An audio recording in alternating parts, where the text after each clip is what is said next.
दुनिया में चोर तो बहुत हैं, लेकिन आज की कहानी ऐसे प्रोफेशनल चोरों की है जो करोड़ों डॉलर का सोना चुराने निकलते हैं। उनका प्लान इतना परफेक्ट होता है कि सिक्योरिटी और पुलिस दोनों देखते रह जाते हैं। लेकिन असली खेल चोरी के बाद शुरू होता है, जब उन्हीं में से एक इंसान पूरी टीम से गद्दारी कर देता है। कहानी की शुरुआत इटली के खूबसूरत शहर वेनिस से होती है। यहाँ जॉन नाम का एक बूढ़ा लेकिन बेहद अनुभवी तिजोरी एक्सपर्ट जेल से रिहा होता है। वह फैसला कर चुका था कि अब यह उसकी जिंदगी की आखिरी चोरी होगी। इसके बाद वह हमेशा के लिए इस काम को छोड़ देगा। जॉन की एक बेटी भी थी जिसका नाम स्टेला था। दोनों एक दूसरे से बहुत प्यार करते थे। जॉन मजाक में कहता है कि इस बार वह उसके लिए एक खास गिफ्ट लेकर आएगा, लेकिन स्टेला हंसते हुए जवाब देती है, इस बार बिल संभाल कर रखना, क्योंकि मुझे चोरी का सामान बिल्कुल पसंद नहीं। जॉन उसकी बात सुनकर मुस्कुरा देता है। इसके बाद जॉन अपनी पूरी टीम से मिलता है। इस टीम का दिमाग था चार्ली, जो हर चोरी की प्लानिंग करता था। लायल कंप्यूटर और हैकिंग का मास्टर था। रॉब ऐसी ड्राइविंग करता था कि पुलिस भी उसका पीछा नहीं कर पाती। लेफ्ट ईयर धमाकों का एक्सपर्ट था और स्टीव इस मिशन का अहम हिस्सा बनने वाला था। इन सब का निशाना था समुद्र किनारे बनी एक आलीशान इमारत, जहां लगभग 35 मिलियन डॉलर का सोना एक मजबूत तिजोरी में रखा गया था। चारों तरफ हथियार बंद गार्ड मौजूद थे, इसलिए सामने से चोरी करना नामुमकिन था। इसी वजह से टीम ने एक ऐसा प्लान बनाया जिसे कोई सोच भी नहीं सकता था। स्टीव चुपचाप इमारत के नीचे बनी सुरंग तक पहुंच जाता है, जबकि बाकी साथी नाव के जरिए नीचे अपनी अपनी जगह संभाल लेते हैं। अब सबकी नजर सिर्फ उस एक पल पर टिकी थी जहां से उनकी जिंदगी की सबसे बड़ी चोरी शुरू होने वाली थी। उधर लायल अपने हाईटेक सिस्टम की मदद से पूरी बिल्डिंग को स्कैन करना शुरू करता है। कुछ ही सेकंड में उसे तिजोरी की बिल्कुल सही लोकेशन मिल जाती है। वह सारी जानकारी तुरंत स्टीव तक पहुंचा देता है। अब प्लान का सबसे खतरनाक हिस्सा शुरू होने वाला था। स्टीव बड़ी सावधानी से प्लास्टिक एक्सप्लोसिव छत पर सेट करता है। हर चीज मिलीमीटर की सटीकता से लगाई जाती है, क्योंकि जरा सी गलती पूरे मिशन को खत्म कर सकती थी। जैसे ही सारी तैयारी पूरी होती है, वह डेटोनेटर ऑन कर देता है। अगले ही पल जोरदार धमाका होता है। ऊपर रखी पूरी तिजोरी फर्श तोड़ती हुई सीधे नीचे आ गिरती है, जहां बाकी टीम पहले से उसका इंतजार कर रही होती है। बिना एक सेकंड गंवाए सब लोग तिजोरी को मोटर बोट पर लादते हैं और वहां से निकल पड़ते हैं। उधर गार्ड्स और पुलिस को जब तक समझ आता कि आखिर हुआ क्या है,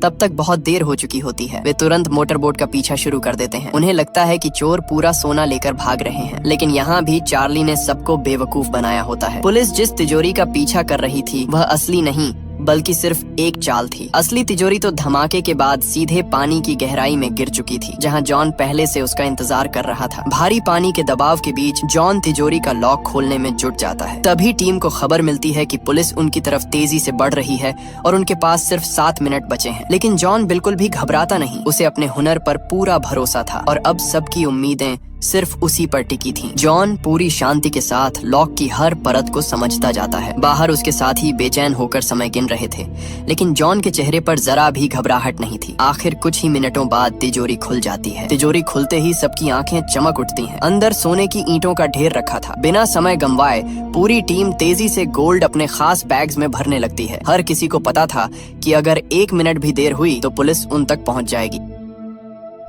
कुछ ही देर में जितना सोना उठाया जा सकता था उतना लेकर सभी वहां से निकल पड़ते हैं। दूसरी तरफ रॉब अभी भी पुलिस को नहरों के जाल में उलझाए हुए था। वह जानबूझकर उन्हें अलग अलग रास्तों पर घुमाता रहता है ताकि बाकी टीम आराम से निकल सके। फिर प्लान का आखिरी हिस्सा शुरू होता है। 2 बड़ी नावें धीरे धीरे नहर के बीच आकर रास्ता रोक देती हैं। रॉब सही समय पर अपनी बोट मोड़कर निकल जाता है, लेकिन पीछे आ रही पुलिस की नाव सीधे रेत से भरे जहाज में फंस जाती है। बस यहीं पुलिस का पीछा भी खत्म हो जाता है। इस तरह बिना किसी साथी को खोए और बिना पुलिस के हाथ लगे पूरी टीम करोड़ों डॉलर का सोना लेकर सुरक्षित निकल जाती है। हर कोई अपनी कामयाबी से बेहद खुश था, क्योंकि यह चोरी बिल्कुल वैसी ही हुई थी जैसी चार्ली ने प्लान की थी। कुछ समय बाद पूरी टीम बर्फ से ढके पहाड़ों पर पहुंचती है। चारों तरफ ठंडी हवाएं चल रही थीं, लेकिन सबके चेहरों पर जीत की खुशी साफ दिखाई दे रही थी। किसी को जरा भी अंदाजा नहीं था कि असली खतरा पुलिस नहीं बल्कि उनकी अपनी टीम के अंदर मौजूद था। पहाड़ों के बीच पूरी टीम आराम से बैठकर अपनी जीत का जश्न मनाने लगती है। जॉन चार्ली की शानदार प्लानिंग की तारीफ करता है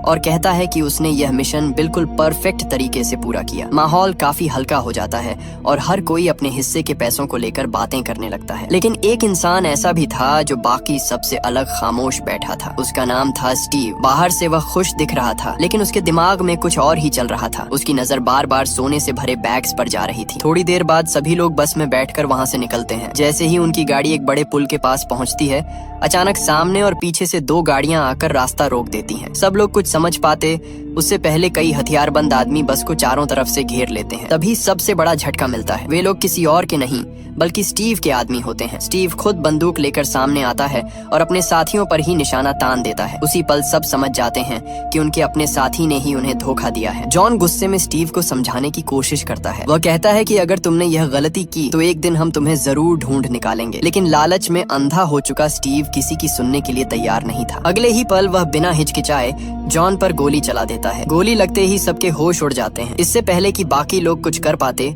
रॉब तुरंत बस मोड़ देता है और उसे सीधे बर्फ से जमी झील की तरफ दौड़ा देता है, क्योंकि अब उनके पास बचने का यही आखिरी रास्ता था। अगले ही पल बस रेलिंग तोड़ते हुए सीधा बर्फीली झील में जा गिरती है। गाड़ी तेजी से पानी की गहराई में डूबने लगती है। बाहर खड़ा स्टीव लगातार गोलियां चलाता रहता है ताकि अगर कोई बच भी गया हो तो बाहर न निकल सके। कुछ देर बाद जॉन की लाश पानी की सतह पर तैरकर ऊपर आ जाती है। उसे देखकर स्टीव के चेहरे पर मुस्कान आ जाती है। उसे पूरा यकीन हो जाता है कि बाकी लोग भी झील के अंदर ही मर चुके हैं। वह सारा सोना लेकर अपने आदमियों के साथ वहां से चला जाता है। लेकिन स्टीव एक बहुत बड़ी गलती कर चुका था। बस के अंदर लगे इमरजेंसी ऑक्सीजन सिलेंडर की वजह से चार्ली और उसके बाकी साथी अभी भी जिंदा थे। कुछ देर बाद वे किसी तरह झील से बाहर निकलने में कामयाब हो जाते हैं। किनारे पहुंचते ही चार्ली सबसे पहले जॉन के पास जाता है। वह अपने गुरु की लाश को सीने से लगाकर बैठ जाता है, जिसने उसे इस दुनिया की हर बड़ी चोरी सिखाई थी। आज वही इंसान हमेशा के लिए उससे बिछड़ चुका था। उसी वक्त चार्ली अपने दिल में एक फैसला कर लेता है। अब यह सिर्फ सोना वापस लेने का मिशन नहीं रहा। अब यह उस इंसान से बदला लेने की लड़ाई थी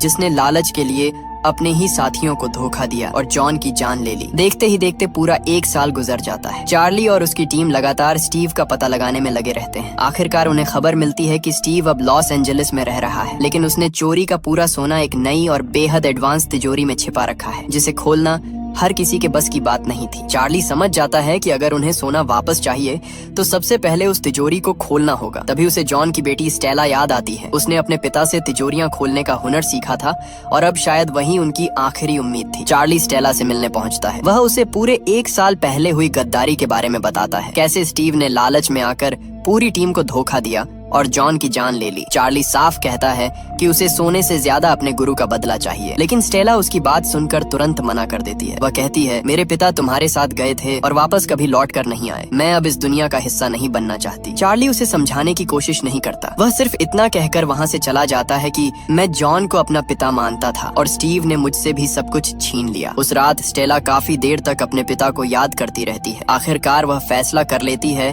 कि अगर इससे उसके पिता के कातिल को सजा मिल सकती है तो वह इस मिशन का हिस्सा जरूर बनेगी। अगली सुबह स्टेला पूरी टीम से मिलती है। चार्ली एक एक करके सबका परिचय करवाता है। लायल कंप्यूटर और हैकिंग का जीनियस था। लेफ्ट ईयर एक्सप्लोसिव का मास्टर था। रॉब ऐसा ड्राइवर था जो किसी भी मुश्किल रास्ते से गाड़ी निकाल सकता था। अब पूरी टीम एक बार फिर तैयार थी, इस बार चोरी के लिए नहीं बल्कि अपना हक वापस लेने के लिए। कुछ समय बाद पूरी टीम लॉस एंजलिस पहुंच जाती है। अब उनका पहला मकसद था स्टीव की हर हरकत पर नजर रखना। लायल अपने कंप्यूटर सिस्टम की मदद से उसके घर और सिक्योरिटी नेटवर्क की जानकारी इकट्ठा करना शुरू कर देता है। जल्द ही उन्हें पता चलता है कि स्टीव ने अपने घर को किसी किले से कम नहीं बनाया। हर तरफ हाईटेक सिक्योरिटी सिस्टम, कैमरे और अलार्म लगे हुए थे। ऊपर से पूरा सिस्टम एक ऐसी कंपनी का था जिसे आज तक कोई हैक नहीं कर पाया था। सीधे अंदर घुसना नामुमकिन था। इसलिए चार्ली एक नया प्लान बनाता है। पहले किसी तरह घर के अंदर पहुंचकर पूरी बिल्डिंग का ब्लूप्रिंट तैयार करना होगा। तभी उन्हें पता चलेगा कि तिजोरी आखिर कहाँ छिपाई गई है। इस काम के लिए स्टेला सबसे सही इंसान थी, क्योंकि स्टीव उसे पहचानता नहीं था। दूसरी तरफ अगर टीम का कोई पुराना सदस्य उसके सामने जाता तो स्टीव तुरंत समझ जाता कि चार्ली और बाकी लोग अभी भी जिंदा हैं। योजना के मुताबिक टीम पहले स्टीव के घर का केबल कनेक्शन खराब कर देती है। जैसे ही स्टीव शिकायत करता है, असली टेक्नीशियन की जगह स्टेला कंपनी की यूनिफॉर्म पहनकर रिपेयर इंजीनियर बन जाती है। उसके कपड़ों में एक छोटा कैमरा भी लगा होता है, जिससे बाहर बैठी पूरी टीम घर का हर कोना लाइव देख सकती थी। अब सबकी नजर सिर्फ स्टेला पर थी। अगर उससे छोटी सी भी गलती हो जाती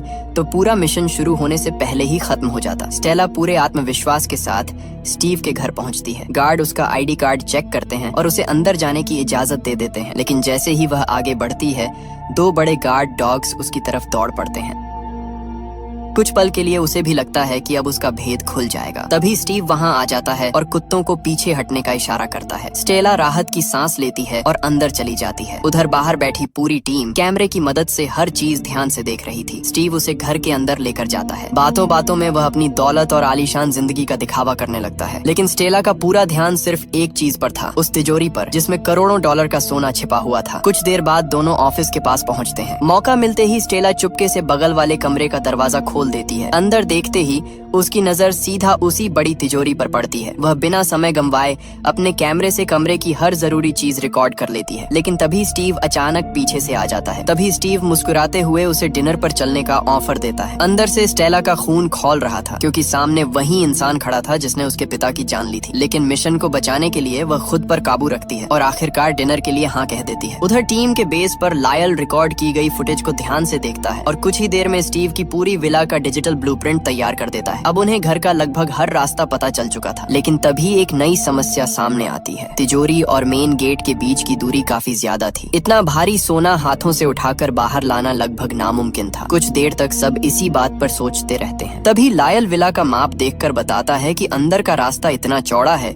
कि उसमें एक छोटी कार आसानी से जा सकती है। ये सुनते ही चार्ली के दिमाग में नया आइडिया आ जाता है। अगर छोटी कार अंदर जा सकती है तो उसी में सोना बाहर भी लाया जा सकता है। टीम तुरंत कई छोटी कारों की टेस्टिंग शुरू कर देती है। उनमें भारी वजन रखकर अलग अलग रास्तों पर चलाया जाता है। टेस्ट के बाद पता चलता है कि उन्हें 3 मिनी कूपर कारों की जरूरत होगी, लेकिन एक और दिक्कत थी, उनका सस्पेंशन इतना मजबूत नहीं था कि इतना वजन उठा सके। रॉब अपने एक भरोसेमंद कार एक्सपर्ट को बुलाता है। वह कई दिनों तक मेहनत करके तीनों मिनी कूपर्स को पूरी तरह मॉडिफाई कर देता है। अब ये छोटी गाड़ियां दिखने में भले साधारण थीं, लेकिन ताकत किसी स्पोर्ट्स कार से कम नहीं थी। इसी बीच दूसरी तरफ स्टीव चोरी का सोना बेचने निकलता है। एक ज्वेलरी डीलर से बात करते हुए गलती से वेनिस वाली चोरी का जिक्र हो जाता है। बस यही बात स्टीव को परेशान कर देती है। उसे डर लगने लगता है कि कहीं उसका राज बाहर ना आ जाए, और इसी डर में वह एक ऐसा कदम उठा लेता है जो आगे चलकर उसके लिए बहुत भारी पड़ने वाला था। स्टीव बिना एक पल सोचे ज्वेलरी डीलर को गोली मार देता है, फिर जल्दी जल्दी वहाँ मौजूद सोना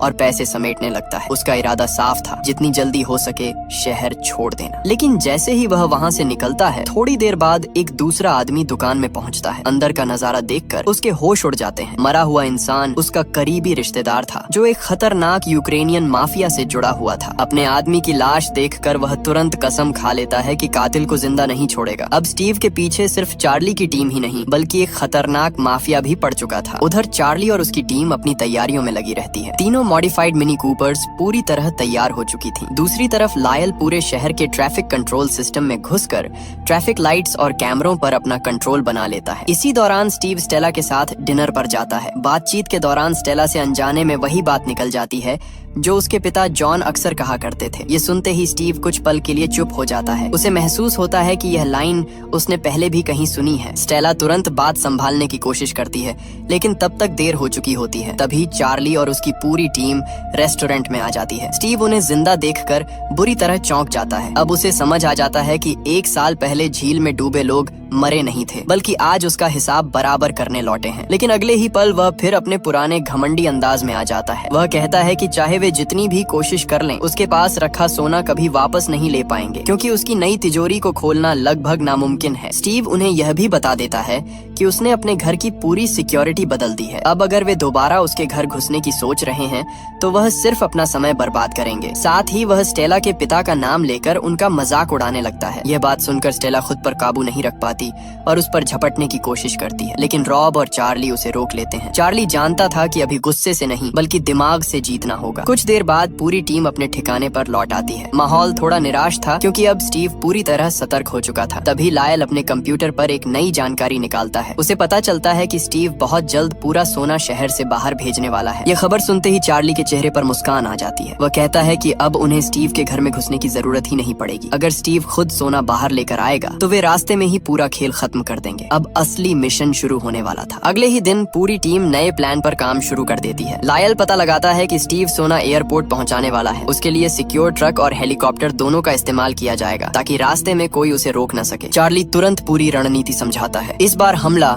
स्टीव के घर पर नहीं बल्कि रास्ते में होगा। लेकिन एक दिक्कत थी, एयरपोर्ट तक पहुंचने के कई रास्ते थे और किसी को नहीं पता था कि स्टीव कौन सा रास्ता चुनेगा। चार्ली मुस्कुराकर कहता है, रास्ता स्टीव नहीं चुनेगा, रास्ता हम चुनेंगे, क्योंकि लायल पहले ही पूरे शहर के ट्रैफिक कंट्रोल सिस्टम को अपने कब्जे में ले चुका था। अब ट्रैफिक लाइट्स और कैमरे उसके इशारे पर चलने वाले थे। उधर लेफ्ट ईयर चुपके से उस सुरंग के नीचे विस्फोटक लगा देता है जहां चार्ली ने जाल बिछाने का फैसला किया था। दूसरी तरफ रॉब और बाकी साथी अपनी अपनी मिनी कूपर्स के साथ तय जगह पर पहुंच जाते हैं। हर किसी को अपना काम अच्छी तरह पता था। कुछ समय बाद स्टीव का काफिला निकलता है, लेकिन उसे देखकर पूरी टीम हैरान रह जाती है। एक नहीं बल्कि 3 एक जैसी बख्तरबंद गाड़ियां सड़क पर चल रही थीं। ऊपर से स्टीव खुद हेलीकॉप्टर में बैठकर पूरे काफिले पर नजर रख रहा था। अब सबसे बड़ी चुनौती सामने थी। तीनों ट्रकों में से सिर्फ एक में असली सोना था। अगर टीम ने गलत ट्रक चुन लिया तो पूरा मिशन वहीं खत्म हो जाता। अब सबकी नजर लायल पर थी, क्योंकि असली ट्रक पहचानने की जिम्मेदारी उसी की थी। लायल तुरंत शहर के कैमरों की लाइव फुटेज देखना शुरू करता है। वह तीनों ट्रकों की स्पीड, वजन और मूवमेंट को ध्यान से चेक करता है। कुछ ही देर में उसे एक छोटा सा फर्क दिखाई देता है। एक ट्रक बाकी दोनों के मुकाबले थोड़ा ज्यादा भारी चल रहा था। वह तुरंत चार्ली को बताता है कि असली सोना उसी ट्रक में है। इसके साथ ही प्लान का अगला हिस्सा शुरू हो जाता है। लायल पूरे इलाके की ट्रैफिक लाइट्स बदल देता है। कुछ ही मिनटों में शहर की कई सड़कों पर लंबा जाम लग जाता है। लेकिन जिस रास्ते पर चार्ली अपनी टीम के साथ इंतजार कर रहा था,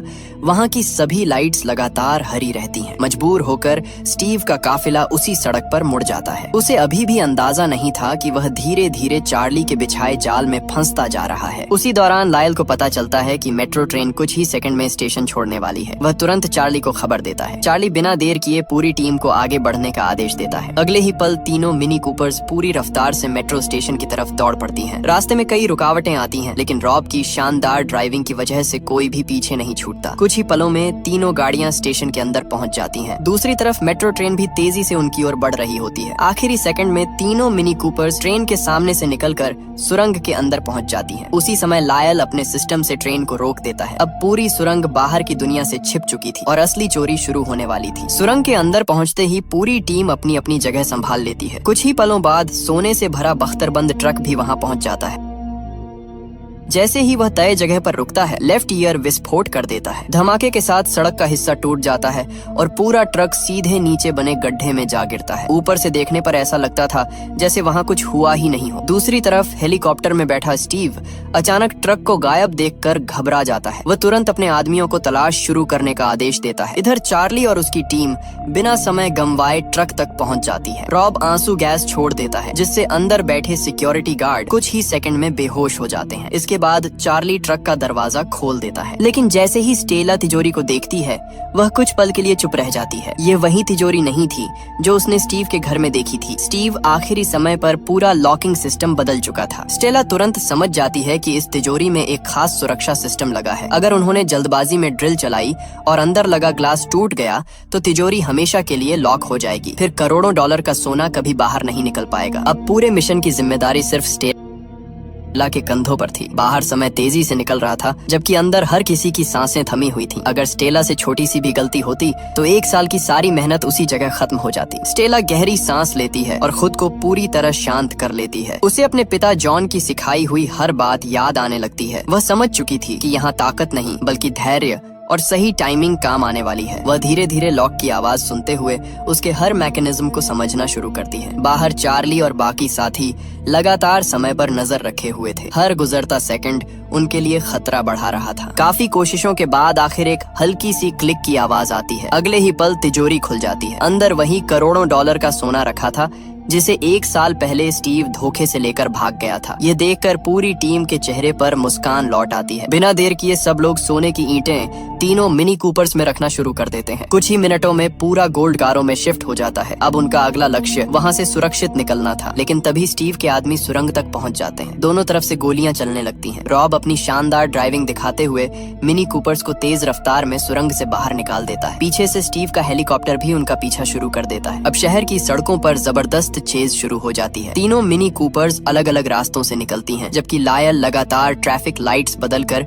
उनके लिए रास्ता साफ करता रहता है। दूसरी तरफ स्टीव किसी भी कीमत पर अपना सोना वापस हासिल करना चाहता था। तीनों मिनी कूपर्स बिजली की रफ्तार से शहर की सड़कों पर दौड़ रही थी। पीछे स्टीव हेलीकॉप्टर से हर पल उनकी लोकेशन देख रहा था। वह अपने आदमियों को लगातार उनके पीछे लगाए रखता है, लेकिन चार्ली की टीम हर मोड़ पर उनसे एक कदम आगे निकल जाती है। कुछ देर बाद चार्ली जानबूझकर अपनी कार अलग रास्ते पर मोड़ देता है। उसका मकसद था स्टीव का पूरा ध्यान अपनी तरफ खींचना, ताकि बाकी साथी आराम से सोना लेकर निकल सके। स्टीव भी बिना सोचे समझे उसी के पीछे लग जाता है। आखिर दोनों आमने सामने आ जाते हैं। हेलीकॉप्टर बहुत नीचे उड़ रहा था और उसके ब्लेड चार्ली की कार के बेहद करीब पहुंच चुके थे। एक पल के लिए ऐसा लगा कि चार्ली बच नहीं पाएगा, लेकिन वह सही समय पर गाड़ी संभाल लेता है और बड़ा हादसा टल जाता है। इसके बाद स्टीव हेलीकॉप्टर से नीचे कूदता है, रास्ते में खड़ी एक कार छीन लेता है और फिर से चार्ली का पीछा शुरू कर देता है। उधर बाकी टीम पहले से तय जगह पर पहुंच चुकी होती है और तीनों मिनी कूपर्स को तेजी से ट्रेन के डिब्बे में चढ़ाने लगती है। स्टीव भी कुछ ही देर में वहां पहुंच जाता है। वह एक मजदूर समझकर रेंच के पास जाता है और पैसे देकर ट्रेन का दरवाजा खुलवाने की कोशिश करता है। उसे बिल्कुल अंदाजा नहीं था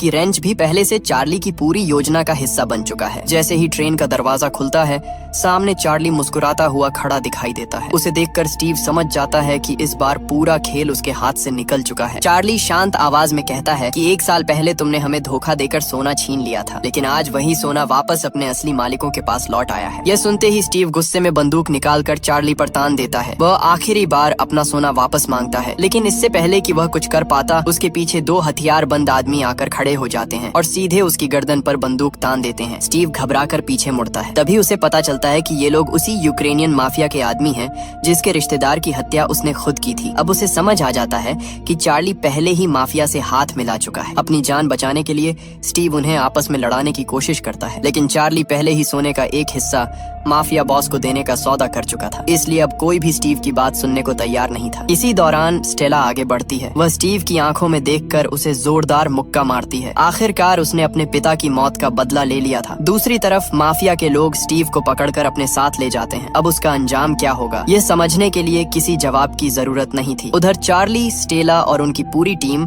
अपना सोना वापस हासिल कर चुकी थी। सभी लोग खुशी खुशी वहाँ से निकल जाते हैं। तभी चार्ली को जॉन की कही हुई आखिरी बात याद आती है। चोर 2 तरह के होते हैं, एक वो जो जीने के लिए चोरी करते हैं और दूसरे वो जो चोरी के लिए जीते हैं। कभी दूसरे वाले चोर मत बनना। इसी सीख के साथ ये शानदार हीस्ट और रिवेंज से भरी कहानी यहीं खत्म हो जाती है। अगर आपको आज की कहानी पसंद आई हो तो वीडियो को लाइक जरूर करें और ऐसे ही जबरदस्त मूवी एक्सप्लेनेशन देखने के लिए चैनल को सब्सक्राइब करना बिल्कुल मत भूलिए।